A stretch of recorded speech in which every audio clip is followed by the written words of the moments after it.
Assalamualaikum warahmatullahi wabarakatuh.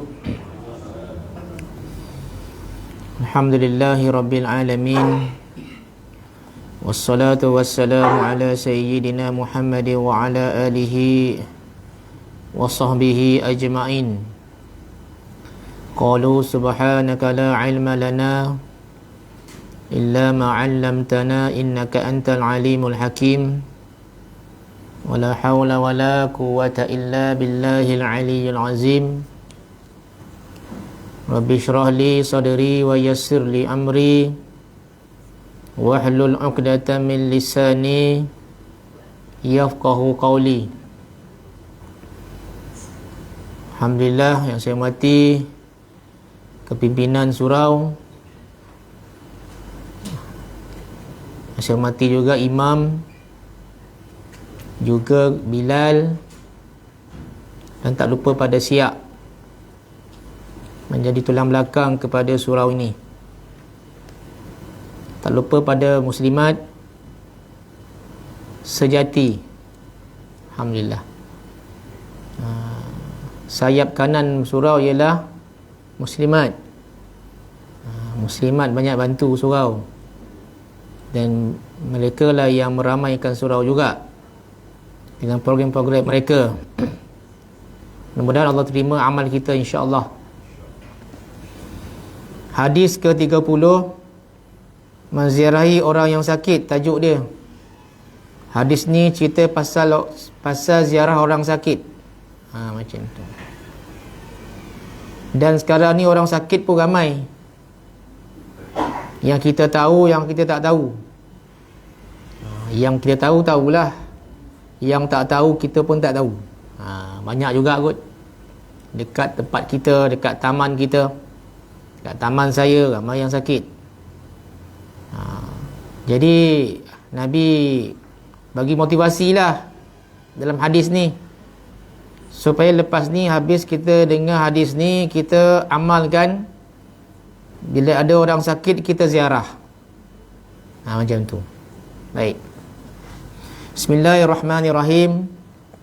An Abi Hurairah radhiyallahu anhu qala Rasulullah sallallahu alaihi wasallam, man 'ada maridan aw zara akhan lahu fillah nadahu munadin bi antibata wa taba mamsyaka wa tabawwa'ta minal jannati manzilan. Rawahu Tirmizi. Daripada Abu Hurairah radhiyallahu anhu berkata, telah bersabda Rasulullah sallallahu alaihi wasallam, barang siapa mengunjungi orang sakit atau menziarahi saudaranya yang seagama, maka memanggil akan dia oleh malaikat, baik engkau dan baik perjalanan engkau. Kau baik, dia punya perjalanan pergi orang sakit pun baik. Dua. Kan? Nabi kata apa? Orang yang ziarah orang sakit, baik engkau ni. Orang yang ziarah tu, batang tubuhnya baik, kata Nabi. Dan baik perjalanan engkau. Kita bergerak dari rumah, tuan-tuan sekalian, ke tempat orang yang sakit juga baik, kata Nabi. Dua dapat. Dan sesungguhnya engkau telah menempati di dalam syurga suatu tempat yang baik. Dapat syurga besok orang yang suka ziarah orang sakit.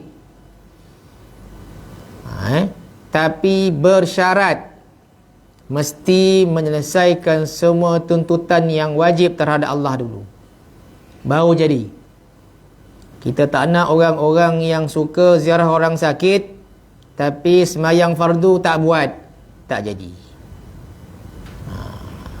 Semayang subuh tinggal tapi ziarah orang sakit, macam mana nak masuk syurga? Tak boleh. Jadi kata alim ulama, untuk mendapatkan syurga, nombor satu, mestilah menunaikan semua tuntutan Allah Ta'ala yang wajib. Semayang tu, jaga elok. Dah semua dah settle, baru kita buat sunnah Nabi ni, iaitu ziarah orang yang sakit. Keterangan, sakit itu merupakan takdir Allah Ta'ala yang menimpa sesiapa yang dikehendakinya. Walaupun dia kata, saya dah jaga ustaz, tak makan apa-apa pun, kono juga. Ini yang saya terima daripada selepas saya ziarah seorang kakak di taman, kanser payudara. Kita ziarah dia, kita tak nak cakap banyak, kita doakan saja kan. Tapi dia sebut, nangis dia. Percaya ustaz, dia cakap pula, jaga pantang larang makan ni yang penyebab kanser. Saya tak makan ni, saya tak makan ni, sejak lama saya tak makan pun tetap kena, dia kata. Saya kata, kak, sakit ni Allah akan bagi pada siapa yang Allah nak. Akak salah seorangnya. Saya kata, akak terimalah dengan redha.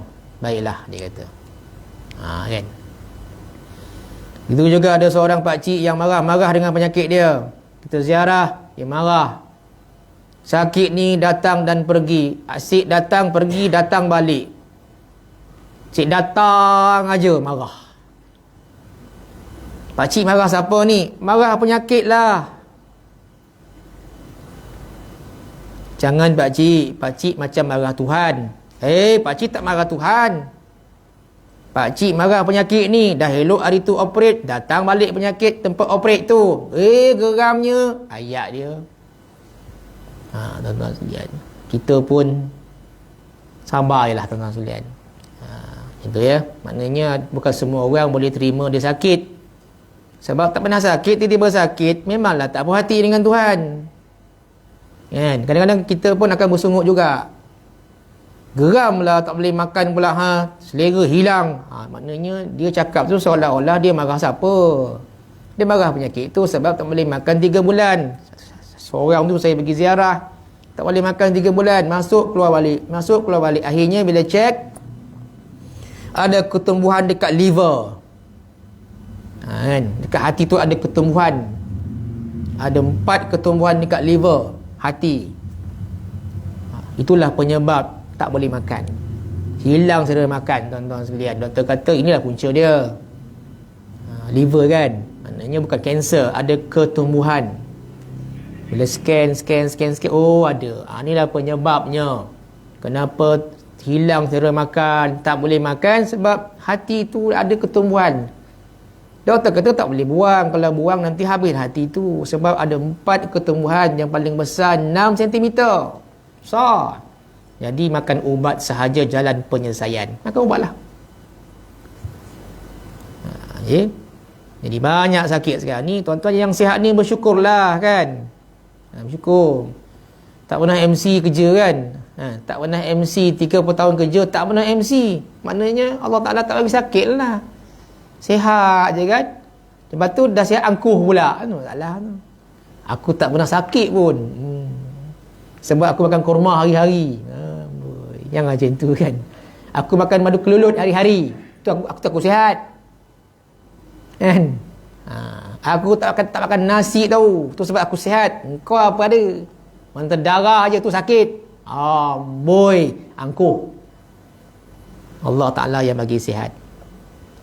Tidak ada orang yang meminta untuk mendapat penyakit. Kalau yang minta sakit tuan sekalian, bukan manusia kot, kan? Tetapi bila penyakit itu menimpa kita, maka hendaklah kita bersabar menerima takdir Allah, dan juga hendaklah kita berusaha untuk mendapat rawatan yang baik supaya kita disembuhkan dari penyakit itu. Tuan-tuan kena berubatlah. Tak nak berubat, ikut pula masing-masing. Kadang-kadang orang tak nak pergi hospital, dia ikut cara tradisional, herba je, tetap sihat. Macam kawan saya, dia jarang pergi hospital tapi mengamalkan herba sepanjang hidup dia, jarang dia sakit. Bila sakit saja dia akan carilah herba-herba untuk dia makan. Sakit je cari daun dukung anak, makan. Contoh. Kat mana dapat tu? Dekat tepi longkang je. Oh. Cari daun cermai. Macam-macam daun. Kawan saya ni bab daun memang power. Tahu semua. Tu dia sihat. Anak 7, baka seladang. Nampak? Power.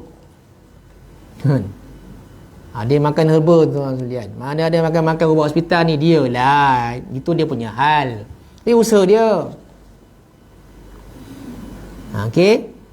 Ada orang makan madu je, akhirnya bermadu. Kan? Makan madu 14 tahun, akhirnya bermadu. Alhamdulillah. Kesan makan madu, akhirnya bermadu. Alhamdulillah. Nampak tuan sekalian? Tuan-tuan test lah. Makan madu, akhirnya bermadu. Okey, best ya. Nabi ditanya, Nabi pernah ziarah orang sakit, tuan-tuan sekalian. Nabi ziarah orang sakit, itu Nabi punya sifat yang baik lah. Nabi ni suka ziarah orang sakit. Nabi tanya pada orang yang sakit tu, apa yang kau rasakan? Maknanya kalau kita tanya orang sakit macam tu bagus. Nabi tanya, pergi orang sakit, apa yang kau rasakan sekarang? Macam mana sekarang ni bang? 3 hari lepas saya ziarah jiran saya, kaki patah aksiden tuan-tuan sekalian. Tak elok-elok, stres. Saya masuk, macam mana sekarang bang? Masih lagi doktor suruh lagi simen lagi sebulan. Ingat boleh buka, ini dah 2 bulan dah. Tak boleh buka pula, stres dia kata. Baiklah. Tanya. Bila Nabi tanya apa yang engkau rasakan, kita pun tanya macam mana bang? Boleh, tak ada masalah. Kita tanya tu tak masalah. Jawab orang sakit zaman Nabi tu apa? Aku merasakan perasaan cemas dan harap. Cemas tuan sekalian. Sakit ni 2 je. Boleh hidup atau mati. 2 je. Dan mengharap. Harap hidup, harap sembuh. 2. Itulah harapan orang sakit tuan-tuan sekalian. Tanya dah siapa tuan-tuan sekalian. Okey. Nabi jawab apa? Ni jawapan Nabi kepada orang yang Nabi ziarah. Apa Nabi jawab? Ni dalam hadis tuan-tuan sekalian. Nabi jawab kepada orang yang dia ziarah. Kita boleh juga ambil jawapan Nabi ni, tapi kita tak ingat lah apa yang Nabi nak sebut. Panjang ni. Apa dia kata lepas orang tu sebut, aku cemas ya Rasulullah, aku mengharapkan sesuatu ya Rasulullah. Sakit tuan-tuan sekalian. Nabi jawab apa? Demi Allah yang jiwaku berada di tangannya. Tangannya tu Allah. Keduanya tidak akan menyatu dalam diri seorang pada saat itu. Cemas dan harap dia tak ada bersatu. Cemas lain, harap lain. Allah Ta'ala akan bagi salah satu. Cemas atau tak cemas, tu je. Melainkan Allah Ta'ala akan memberikan kemudahan kepadanya dan memberikan rasa aman dari apa yang ditakuti. Ini Nabi jawab. Kau jangan bimbanglah, Allah Ta'ala akan berikan kemudahan.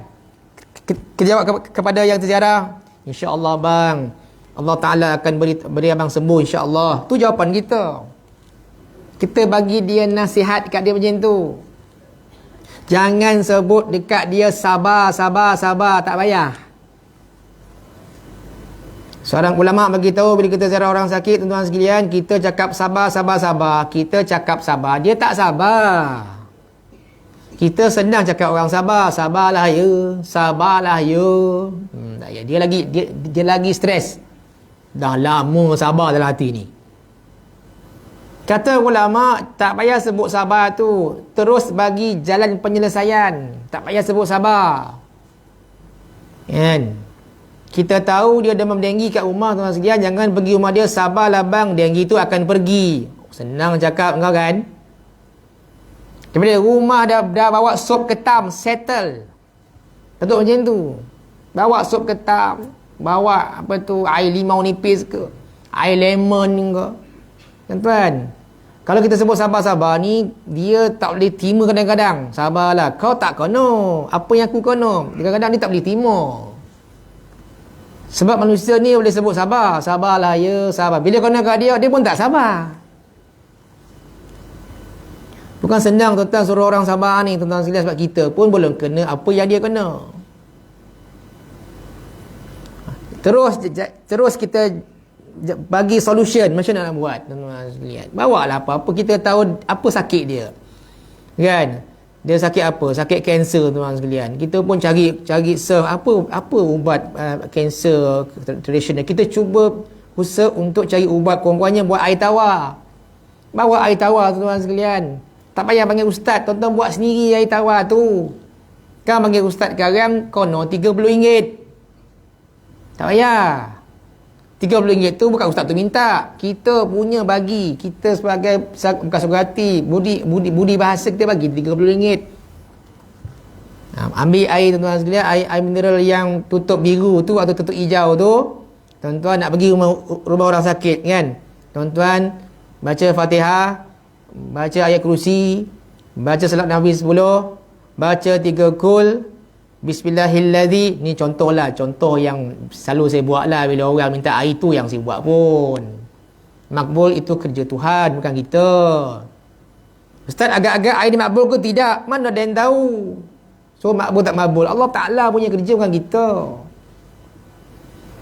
Tiup dekat air, tuan-tuan sekalian, tutup, bawa naik motor, pergi ke ziarah dia, bang ini air. Tuan-tuan, apa perasaan dia? Dia suka, tuan-tuan sekalian. Kita ubah sikit, pergi rumah orang, jangan kita datang-datang cakap sabarlah ya. Lagi teruk kalau kita kata, bang lagi 4 hari abang mati lah. Macam tu.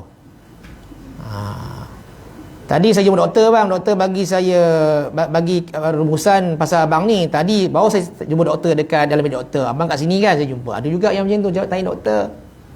Macam mana dengan sahabat saya ni? Nak cakap serba salah ni. Dia kata, lagi 3 hari meninggal lah dia. Kenapa? Tak selamat dah.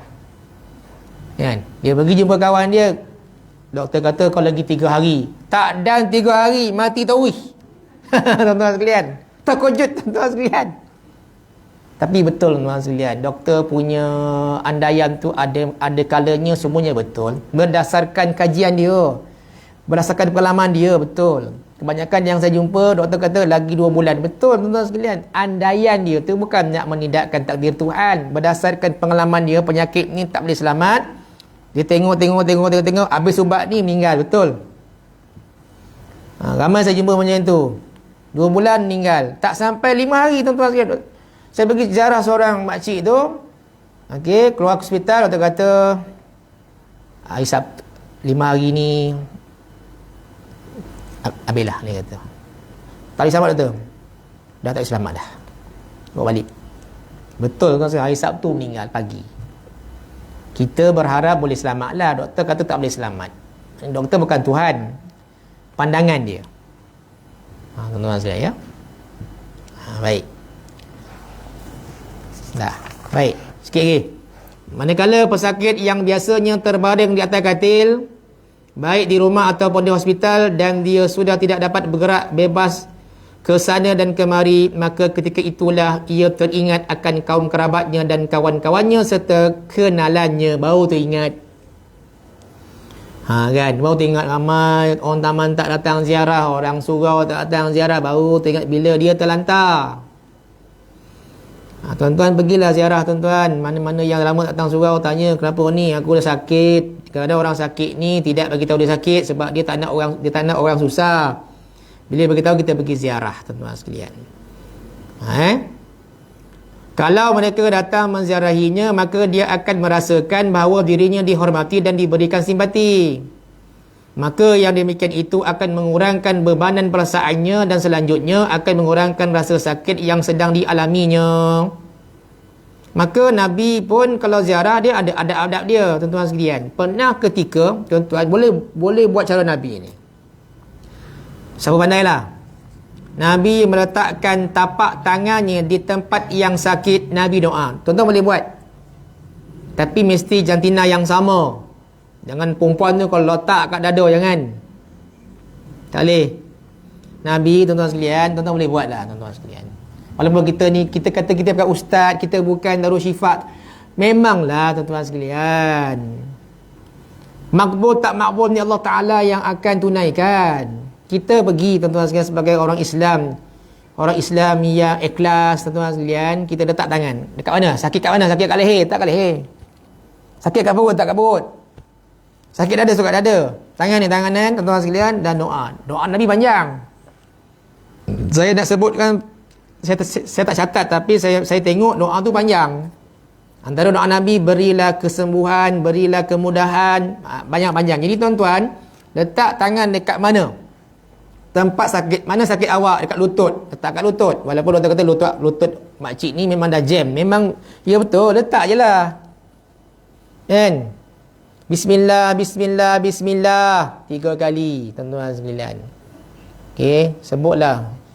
Buat 7 set. Bismillah, bismillah, bismillah. 1. Bismillah, bismillah, bismillah. 2. Bismillah, bismillah, bismillah. 3 sampai 7 set. Jalan. Sebenarnya panjang doa gitu, tapi saya cuma bagi tuan-tuan sekalian sebut cukup bismillah, bismillah, bismillah. 1 set. Buat 7 set. Sebenarnya ada panjang lagi tu, ada panjang, panjang tu takut tak hafal, payah. Bismillah, bismillah. Apa bodoh ni lah, dah jam. Tak payah. Maaf. Tuan-tuan buat 7 kali. Ada ulama sebut 10 kali.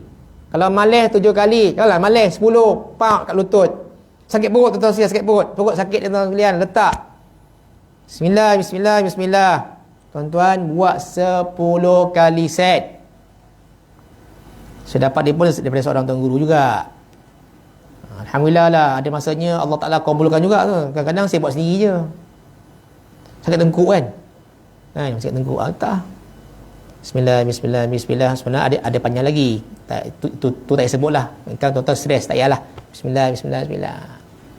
Suami buat pada isteri. Boleh tak? Mana kau sakit ni? Sini bang. Tak. Pokok mana? Dah sakit? Cik ni letak pump di lompang susah tu. Tuan-tuan buat. Mana sakit lagi? Sakit buntut. Letak kat buntut. Ya. Buntut lelaki kita. Masalah dia. Boleh letak pump. Baring bang. Pump. Bismillah, bismillah, bismillah. Tarik. Buang. Bismillah, bismillah. Tarik. Buang. Jadi tak jadi ni yo. Jangan macam tu. Buat je lah. Ini jenis orang yang tak nak pergi hospital, tak nak pergi jumpa doktor, tak nak jumpa dukun, semua tak nak. Ada jenis manusia yang macam tu, saya tahu. Jenis tak nak jumpa ni, tak nak jumpa jarum, semua tak nak. Buatlah cara macam tu, tuan-tuan. Kalau tuan-tuan tak percaya malam ni, buat dekat isteri, buat kat suami. Sesajalah buat kat mana? Buat kat hati ni. Hati ni asyik terluka je, letak sini. Bismillah, bismillah. Siapa hal ni bang? Saja ya bang, nak tengok. Okay. Buang, tarik. Bismillah. Ikhlas tuan sekalian. Bukan main-main dah. Bismillah. Sebab dengan nama Allah, dengan nama Allah, dengan nama kita sebut nama Allah, tuan-tuan. Kalau letak syaitan, syaitan, syaitan, mana boleh? Tak jadi. Kan? Letak cekor-cekor cekor-cekor ekor-ekor ekor-ekor tak jadi. Khurafat. Bismillah. Tuan-tuan, kita sebut nama Allah. Allah dengar. Hamba ku sebut nama aku sebab dia sakit. Aku akan sembuhkan penyakitnya. Tapi ikhlas dan yakinlah. Ni bismillah, bismillah. Yo ke ni? Masalah lah. Macam-macam orang tuan-tuan sekalian, tak tahulah. Ya, tuan-tuan buatlah. Kalau tak buat kat orang, buat sendiri je. Sakit kepala kan? Sakit kepala pernah letak tuan-tuan. Bismillah, bismillah, bismillah, tarik, buang 10 kali. Saya sebut ni sebab dapat daripada seorang tuan guru, seorang alim ulama. Bila sakit, itulah doa dia. Dan doa inilah tuan-tuan kena baca siapa yang sakit. Allahumma inna nas'alukal afwa wal afiyah fid dunya wal akhirah. Ini khas untuk orang yang sakit. Tuan-tuan baca doa ni untuk diri sendiri, untuk orang. Memang ini doa untuk kesembuhan bagi orang sakit. Saya ulang balik. Allahumma inna nas'alukal afwa wal afiyah fid dunya wal akhirah. Itu doa dia. Kalau tak ingat, pusing balik recording ni.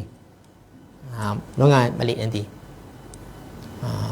Yang kedua, ini pun dibaca oleh alim ulama.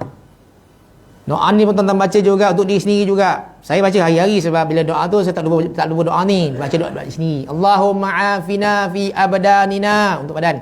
Allahumma afina fi asma'ina untuk telinga. Allahumma afina fi absarina untuk mata. Badan untuk semua, telinga khas, mata khas. Maknanya ini doa tuan-tuan kena baca. Ataupun kalau nak tukar kepada diri sendiri, Allahumma afini fi badani. Allahumma afini fi sam'i. Allahumma afini fi basari. Itu untuk seorang-seorang. Okey, kalau tak hafal juga, pusing balik recording ni. Pusing tengok. Ini kita punya usaha dan ikhtiar. Ubat, makan.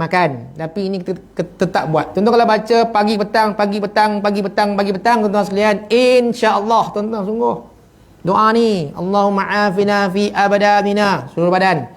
Allahumma afina fi asma'ina, telinga bagi terang ya Allah. Tak nak jadi pekak. Bila pekak orang menyampah pula. Betul. Orang tak suka. Dia dah pekak orang macam mana? Terima je lah. Allahumma afina absarina ni mata bagi terang. Orang kata makan carrot mata terang. Ya kau.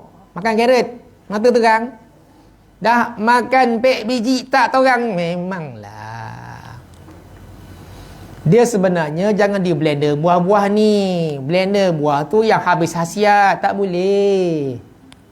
Carrot susu. Kenapa nak bagi torang? Tak torang. Terbikai di blender, tinggal hampas saja. Dia punya khasiat habis. Ini saya dengar dalam YouTube doktor tu sebut.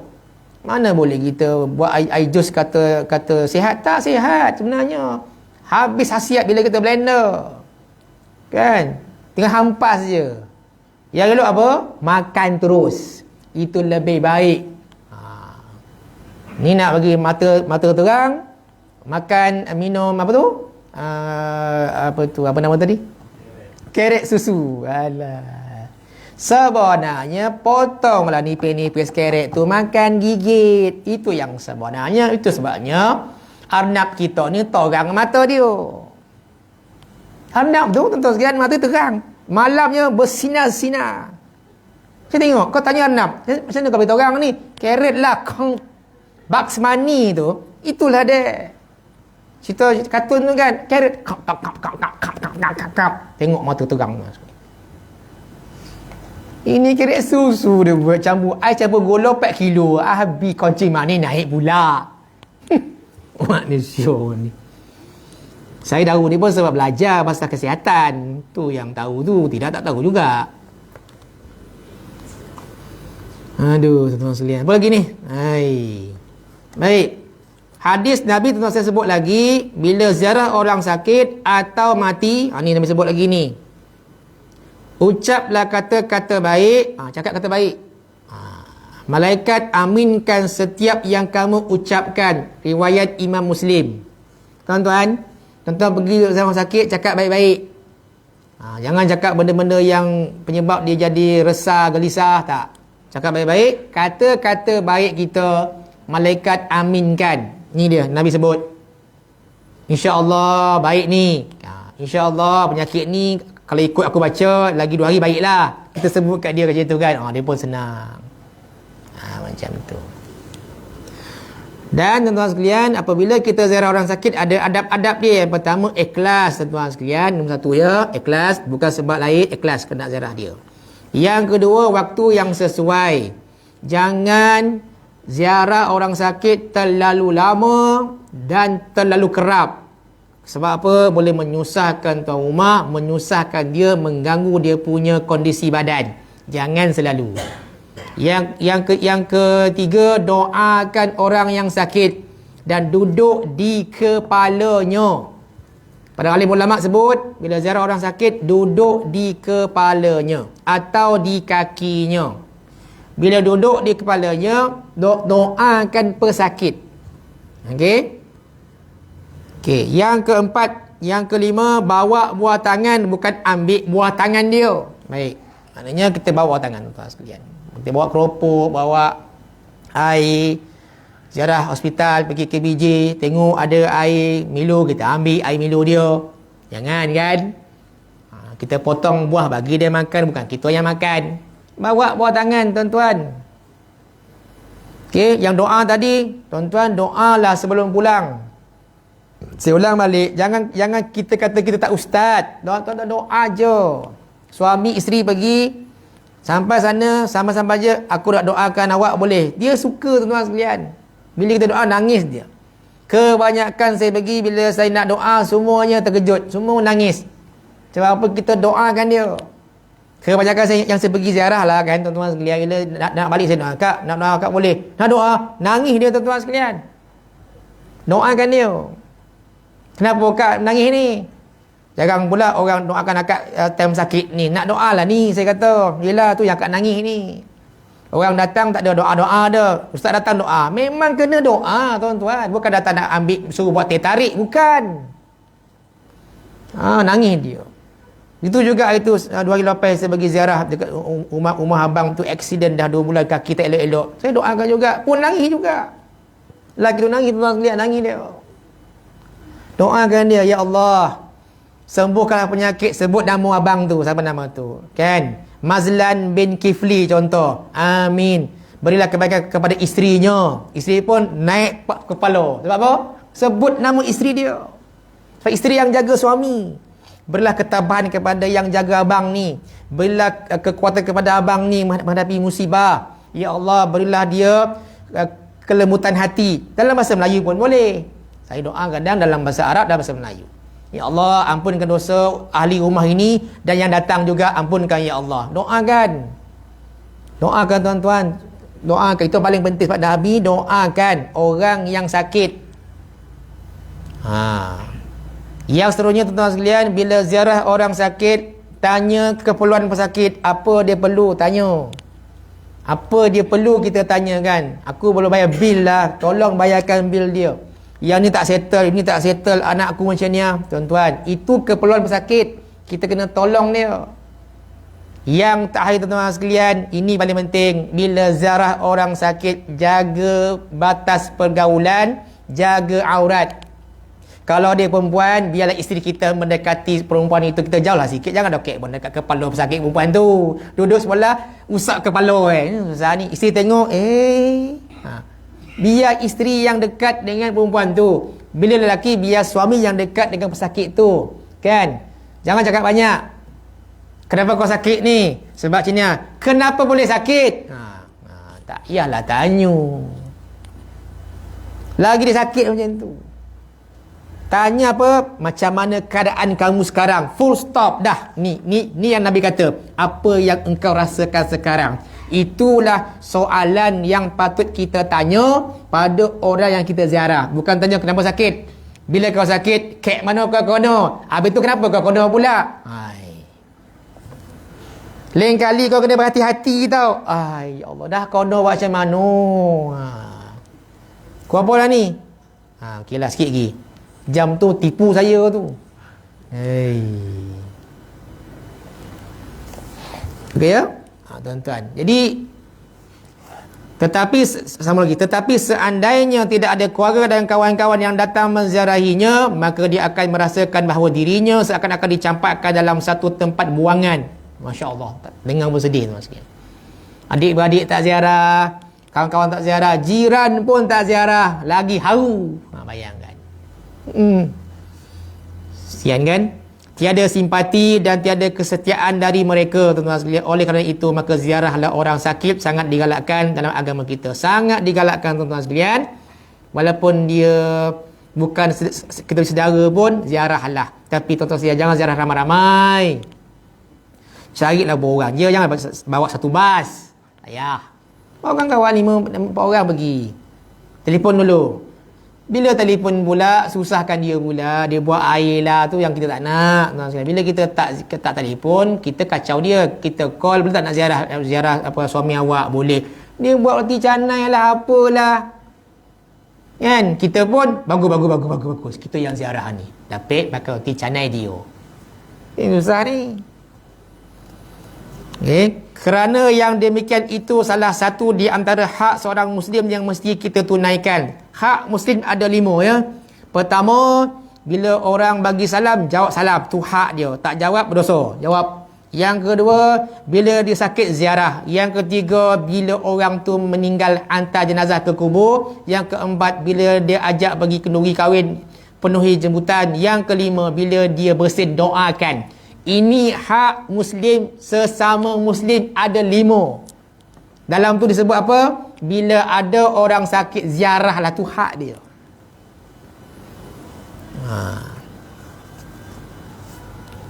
Dah azan dah pula. Macam tu. Jadi tuan-tuan sekalian, rumusan hari ni tuan-tuan sekalian, Nabi suruh kita ziarah orang sakit. Itu je. Dan apabila kita ziarah orang sakit, pertama dapat mengukuhkan tali persaudaraan. Yang kedua, rasa kasih sayang dengan dia. Ketiga, kita ingat Allah. Sebab apa? Kita tengok orang sakit, kita pun ingat Allah. Ya Allah, Allah bagi sakit. Kalau Allah bagi aku sakit, aku pun akan ingat Allah Subhanahu Wa Taala. Yang keempat, mendatangkan keinsafan bila ziarah orang sakit. Yang kelima, mendorong orang yang ziarah bertaubat kepada Allah Subhanahu Wa Taala. Itulah fadilat orang yang ziarah orang sakit. InsyaAllah ya tuan-tuan sekalian, lepas ni keluar dari rumah ni, dari surau ni, balik sekarang, letak tangan dekat suami punya kepala. Bang, sini. Bismillah, bismillah, bismillah. Apa tu? Nak buang abang punya tak apa-apa dalam ni. Buat macam tu. Malangkan start. Tengah dia tidur je tak. Bismillah, bismillah. Tarik. Suami pun sama. Balik sekarang letak dekat dada. Hesh! Isteri marah. Tak nak doa. Bismillah, bismillah, bismillah. Nak buang apa saja kotoran dalam hati kita. Wallahu alam. Kita akan baca hadis ke-31 insya-Allah. Selamat menyambut Maulid Nabi SAW minggu depan ya. Wallahu alam.